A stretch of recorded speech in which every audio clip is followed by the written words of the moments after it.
Way. This is the Mariners POSTCAST, your instant game reaction for the Seattle Mariners. Part of the Locked On Podcast Network, your team every day. Yes, Chris, I did see that Brad Marchand thing, by the way, he sent me. So thank you for saying that right before we go live. I loved it. I loved it almost as much as I love the Seattle Mariner game, Anderson Hurst. Yeah, what a game, huh? Anderson Hurst here, Christopher Crawford to my left. This is your Mariners postcast. Thanks for hanging with us during the day. 3 straight day games there in Chicago. Wrigley Field, overrated ballpark. I stand by it with Chris Crawford. Me too. Yeah. But underrated Mariner performance, huh? Ooh. How about that one?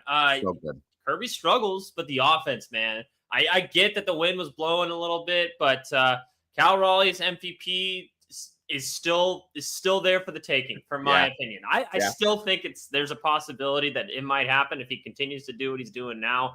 But the big story, I think, of the game is the kind of the veterans that stepped up today. You got, this is kind of weird starting off with unsung hero, but I think it's kind of where we need to go today to start off this episode, because you could go with Donovan Solano having a 3-hit day, including an RBI and playing some excellent defense at first. You could go Mitch Garver getting 2 home runs, his first 2 home runs that were not off a pitcher this year, to get his total for his career up to 100, and 2 big moments as well. And then Luke Raley, welcome back. Pinch hit double to kind of get things going, and a good diving catch defensively. God, it feels good to get contributions from guys that you may not expect it. This was a lot of fun, and it was, the final score ends up being 9-4. I think that's extremely misleading. This was a really good baseball game, really good baseball game between a team that could be good in the Seattle Mariners and a team that I just think is flat out good in the Chicago Cubs. I think the Chicago Cubs are a flawed team, and I would expect them to make some roster moves, during the summer to make it that this is a World Series contending team. Tough to do in the National League for sure, but this was a really good baseball game. And there were some struggles from some guys too that we can talk about. Number one, the starting pitcher, but I think the bounce back from Kirby after the first inning was really impressive. Getting the contributions that you get from Garver and Solano today cannot be overstated. It just flat out cannot be, because I'll be honest with you, and we'll talk about it. When I saw Garver up to bat, when it was 4-2 off of Ryan Presley, I screamed, why?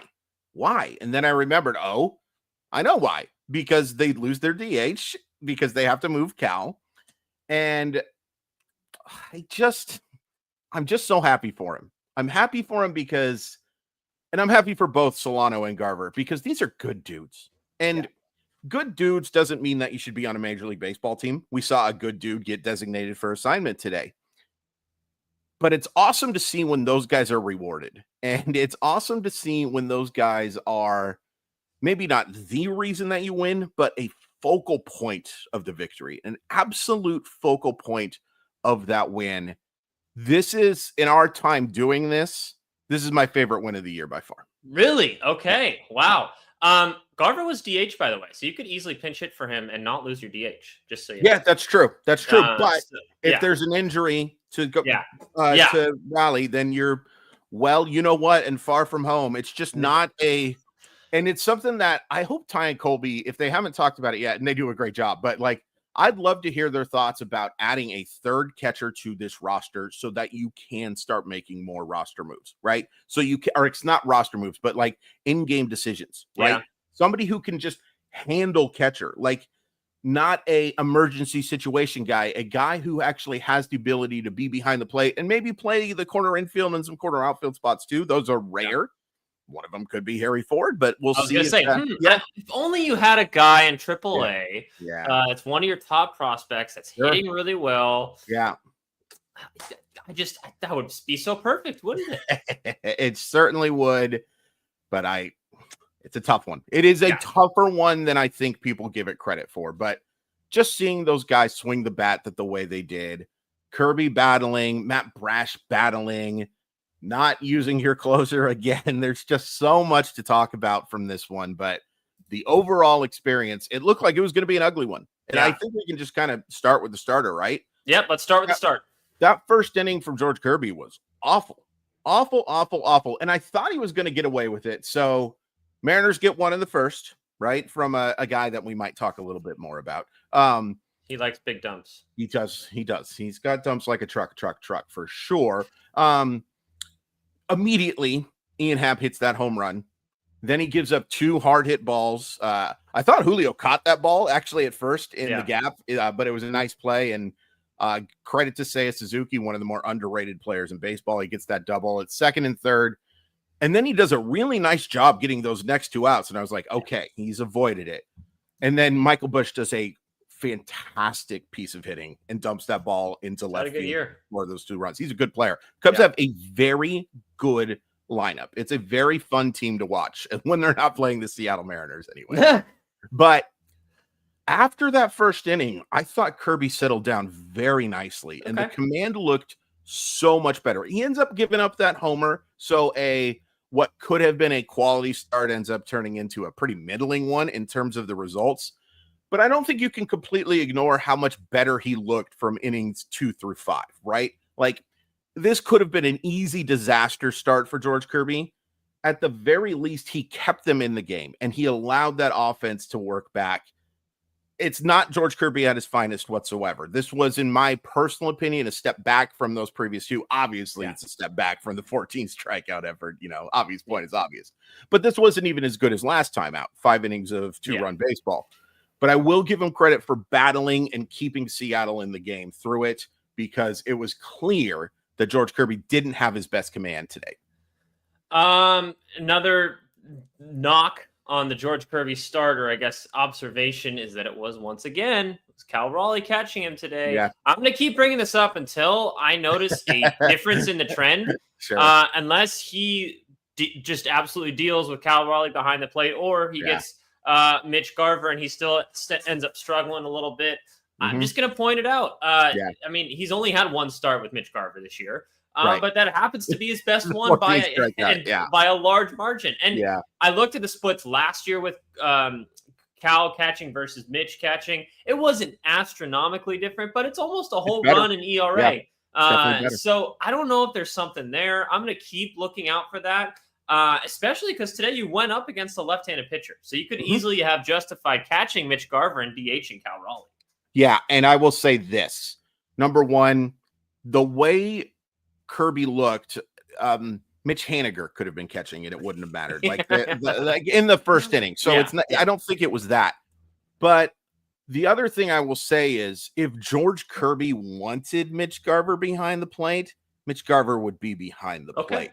So this might be a situation where maybe you give it one more start with him behind the plate, and you say, hey, if this doesn't go well, let's go back to what really worked in 2024, because Kirby was struggling before that move, and it kind of awoken some stuff. And then, Kirby made some really good starts with Big Dumper behind the plate afterwards. Yeah. So maybe you think about that. Maybe you think about having just those 2 work together. It's a really hard thing for me to say, because I don't think there's anything with pitch sequencing that I see that's different. I don't see anything in terms of the, why am I not thinking of the term? The target that is being given to Kirby. Yeah, I don't see any difference there.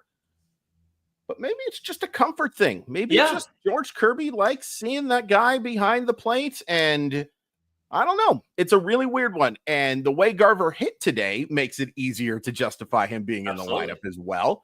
By the way, well, we'll get into it. You have to give us that stat for Mitch Garver and his homers today. That is pretty bonkers. But ultimately, I do think Kirby was more helper than hurter today. Interesting. Okay. So just because of what he did through those innings and keeping them in that game. But at the same time, it's something you have to look at. You do have to look at the fact that the numbers have been substantially better with Garver behind the plate than Kirby. George Kirby should not be catching, by the way, with Big Dumper.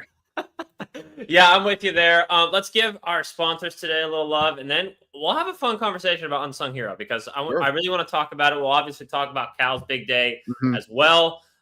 He ends up, I don't know, breaking 2 records, not records, just he's setting the pace at an extremely high level than we've ever seen before. So, but first, Chris Crawford, I want to talk to you about wonderful pistachios. I want to talk to you about it.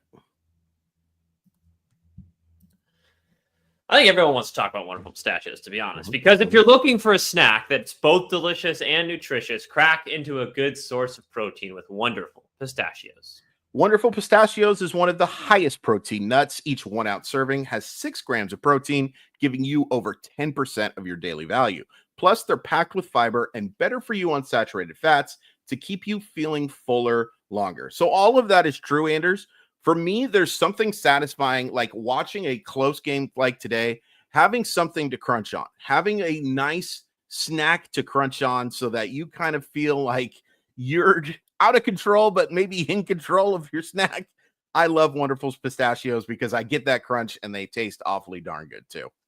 Get snacking and get cracking with a snack that packs a protein punch. Visit wonderfulpistachios.com to learn more.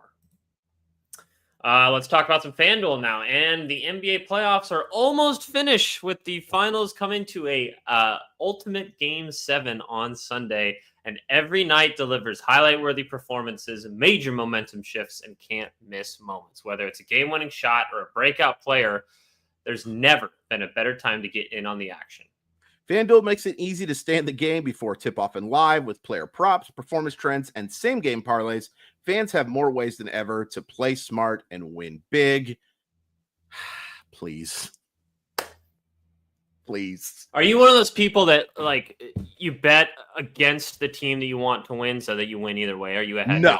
Okay. No, I have a soul. So you're I an all or nothing guy? I'm the same. I am an all or nothing person, yes. And please. You wouldn't even have to say it. Just please. If you're new to FanDuel, it's the perfect time to sign up. Head to FanDuel.com and place your first $5 bet. If it wins, you'll get $200 in bonus bets. Make every moment more with FanDuel, the official sports betting partner of the NBA. All right. Well, yeah. Please. Please. We're going to chat for a couple minutes here about Cal Raleigh just because, I don't know, I'm going to struggle to find something more to say about him than we've already said, but he's just having an absolutely historic year so far in 2025. And then we're going to have a fun conversation about Unsung Hero because there's a lot of options today. Comment in who you guys think, whether it's a moment in the game, whether it's a player that, you know, you got contributions from that you weren't expecting. We'll talk about that here in a couple minutes, but it's Big Dumper. Big Dumper's the guy that kind of sets the table, takes the 2-run home run lead or takes the lead with the 2-run home run in the top of the 7th inning after the Mitch Garver game tying home run in the top of the 6th inning. It's just great to see Cal being on this much of a heater right now. It looks like he can just barrel anything up in the strike zone. The improvement that he has shown as a right-handed batter in particular is probably the most understated thing or underrated thing about Big Dumper's season because he was really solid with the left-handed bat last year. With the right-handed bat, it was a little bit shaky. It was a little bit of a, well, this is the time to get the day off, you know, type of thing. And most switch hitters are like that. They all have a side that they're better from. Like even you think about a guy like Chipper Jones, who is one of the most... He had a better side. Everybody has a better side. But the fact that Big Dumper has been a well above average bat with his right-handed swing, it can't be overstated. And it was such a big moment to hit that home run, to give them that lead, to make sure that Garver's 2-run homer didn't get wasted. I will say this, and, you know, people get tired of me praising Julio. Let's not forget that Julio lines the single with 2 outs before Big Dumper gets that hit. Because it was 2 outs, it was a 4-4 game, and the offense did not look good. Outside of Garver, we were kind of talking about outside of Garver and Solano and Raleigh, nobody's getting anything done kind of in our group chat. Yeah. But he lines that single to the opposite field and gives Big Dumper the chance to bat there. And getting the chance to bat there with a runner on. Big Dumper should be the MVP of baseball. If we took it literal, then Big Dumper should be the literal MVP of baseball because, as I've said billions of times, the Mariners are nothing without Cal Raleigh. The Yankees probably still win their division. So if you go by literal definition, that's not how we do it. That's never going to be how we do it. But if you went by literal definition, there is no more valuable player in all of baseball sans Shohei Ohtani than Cal Raleigh. There just isn't. But I did want to quickly mention Julio just because this was the most encouraging offensive game he's had in a long time. Even while going 1 for 4, drove the baseball, hit the ball in the air a couple of times. When's the last time we saw him hit the ball with any authority in the air whatsoever? So getting, and I believe there was 3 balls that he hit above 105 miles per hour today. That's super encouraging. It's not the reason that they won, but it's nice to see that he had a quality offensive day, even if the hits didn't drop as well. But Big Dumper, man, like that's just such a special baseball player right now. And boy, I'm so excited that I get to watch him play for a very long time. Yeah, he's a Mariner for the next 6 years, but that's fun. With Julio, really quick, I'm just going to mention he's still not pulling it.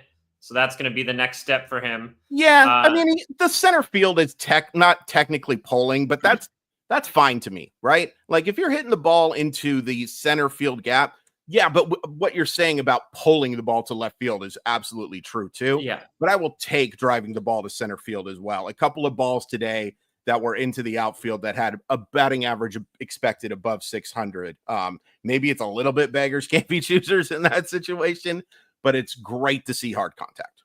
Yeah, and that's just another example of that hit you're talking about. I think it's another example of why he should be batting leadoff. Like, I think he's just so much better when there's no one on base and he's the guy to start things. I'm going to say it a bunch. Than the guy to, he puts too much pressure on himself, I think, to be the guy to hit people in when it's a clutch situation. So I just think it's so much more conducive to his play style, especially right now, where he's kind of a singles merchant in that aspect. Right. So then he can, make havoc on the base paths with his speed as well. So interested to see how that plays out. I'm fine with him at the 2-hole right now, but if JP continues to be hot, then you kind of have to keep him in that spot, which I think real quick. Yeah. Great to see the Mariners scored 9 runs in a game where JP Crawford was awful. Yep, JP Crawford had a horrible game. Did have one liner. Did he ever have a liner that almost murdered Matthew Boyd. And if we were a Cubs channel, we'd probably be spending the next hour talking about why you pull Matthew Boyd from that start, because he was, there was a lot of hard contact, but like the results were the results. He was getting people out. That's probably the best catch I've ever seen from a pitcher, because if you watch the replay, it's not the baseball catching him. He actually catches that baseball, like makes the play, squeezes that glove. That is some of the best reaction time. And I thought Aaron Goldsmith's call was absolutely perfect. Like the what was absolutely phenomenal. But having a game like this where the guy who has carried you offensively, all due respect to Big Dumper, there were some struggles in the earlier portion of June, right? Big Dumper JP Crawford kind of was that offense. To score that many runs without him getting on base is pretty big. Yeah, I agree with you there. Only 3 players don't get on base today, and it's JP Crawford, Ben Williamson, and Cole Young. Sorry, one more. My favorite player, Dylan Moore. Forgot he played today because Luke Raley comes in for him. And let's move to unsung hero now, because there's a lot of options. There's a lot of options. I'm just gonna go through the ones that pop up in my head. Number 1, Luke Raley, welcome back. I know you DFA Rowdy Tellez now. I was a little questionable about that decision because I think I like Raley better in right field, and he showed that today with a nice diving catch. Man, it's different with him out there than Dominic Canzone. Sure. He also pinch hits and hits a double for Dylan Moore. Please don't play Dylan Moore anymore. I'm just going to say that. But it's just good to have him back in the lineup. Then you got someone like a Mitch Garver, a pretty obvious one, 2 home run day for him, including the game tying home run in the 6th inning. He gets his total up to 100 in his career, which is good. It's his first 2 home runs that aren't off a pitcher this year. And his first home run since which date, Chris Crawford? April 26th. Oh my God. Yeah. Yeah. And the drubbing against the Miami Marlins. You could also say Donovan Solano Yeah. Dude was great today. 3 hits, 2 of them against a right-handed pitcher, and some excellent defense involved there as well. You forget he also had the second RBI in the 4th inning, I believe it was, to drive in and cut the lead to 3-2 for Chicago. Kept them in the game a little bit in a big spot. So there's a lot of good options out there. You could say Eduardo Pizarro looked good today. Gabe Spire comes in and cleans up and gets Kyle Tucker out in a big spot, which could have turned into something totally different.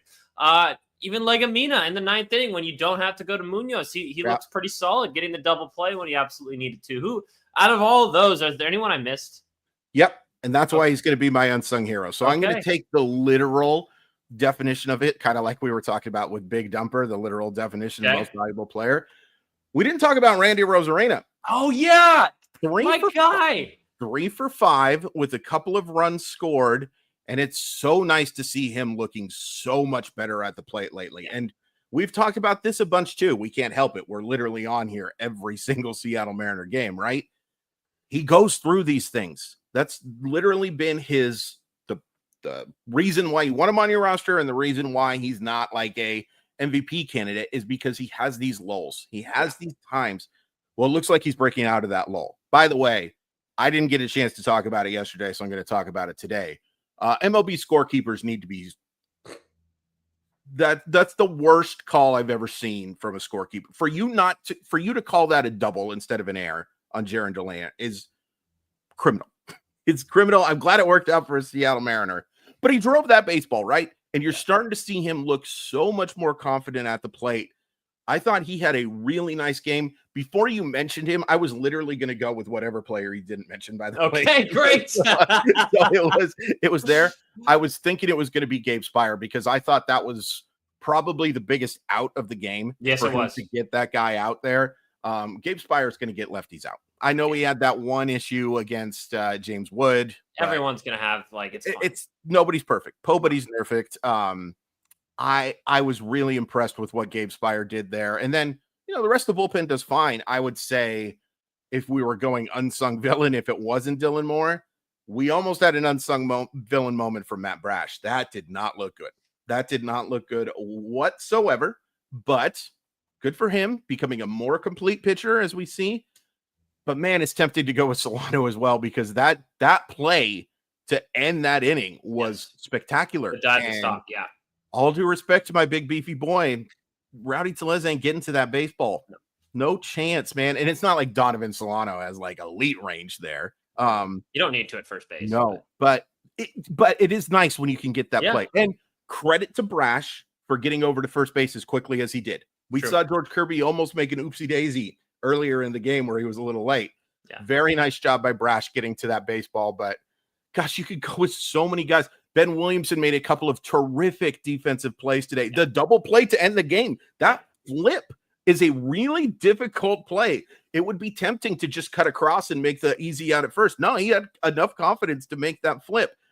Everybody today had a good moment. JP Crawford was fine defensively. Cole Young didn't make any mistakes. This is just a really complete win. And outside of the first inning, the Seattle Mariners dominated the Chicago Cubs in Chicago. And they're a good team. That's not like not like that's a team you should beat. I think Chicago Cubs are a good baseball team. So if they were in the American League, the Chicago Cubs would be the easy favorite right now in the American League. It's not overall. Close. Oh yeah. They're easily the most complete team. By the way, seeing Ryan Presley, who Goldsmith brought up, he had like 16 straight appearances where he hadn't given up a run, but still seeing him work in the 6th inning is crazy after seeing him close for some of the best teams in baseball. Yeah, that's true. It's great to see that they were able to get to him, though. Yeah, this kind of seems like we talk about like formula for Mariners victories. You don't need all these guys to come up big, but the fact that you weren't getting very many just standout performances from anyone besides maybe JP and Cal Raleigh and then Julio sprinkled in here and there. Sure. That getting like some good spots from Randy, from Mitch Garver, from Donovan Solano, from Luke Raley coming back. That's going to be huge. Just having these role players kind of pitch in when they need to get wins for the Mariners is going to be so big because Big Dumper's on a tear. He is in the MVP conversation for a reason, and he will. if he continues to do what he's doing, you can count on that, and then just one or two other guys doing something offensively. And I was about to go heading into that 6th inning when the Mariners were down 4-2. I wasn't even going to go to the offense, so to speak. I was going to go to the pitching staff, because that's been what's really disappointing to me for this team in terms of expectations to where they are now. Sure. This pitching staff is average at best right now. At least the starters are. And I really need to see more before I can really feel good about this Mariners team being a playoff / World Series contender. Yeah, I think that's totally fair. Like that, I mean, Jerry DiPoto brought it up on MLB Network that they need their pitching to carry them. Now, that is a both compliment to the pitching and an insult to the roster that he's built, if we're being completely honest. But he's not wrong. This pitching staff is going to have to carry the Seattle Mariners. So if they can do that, and you can get complementary pieces like Solano, like Mitch Garver, to Randy, perform, JP, JP, if they can get the job done, this team has a high ceiling. It has a very, very high ceiling. It also has an incredibly low floor, because we have seen so many struggles from those guys that we mentioned as well. But yeah, this was a great win. A great win gives you a great chance to win the series, and this would be the best series win for the Seattle Mariners, I think. All due respect to that sweep against the Padres, I think the Cubs are a better baseball team than the Padres. Yeah. And I think that this would be the first time, if they can win this series, and we'll see what happens the next two. By the way, Grandma's really upset about the 11 o'clock starts, man. This is ridiculous. She's not a happy camper. She just doesn't have very much to do at night. She's 95, and she doesn't hit the club nearly as often as she used to. But if you can get that series win here, you're feeling so much better. So much better. And it's so much easier to win a series. Obvious point is obvious when you win that first game.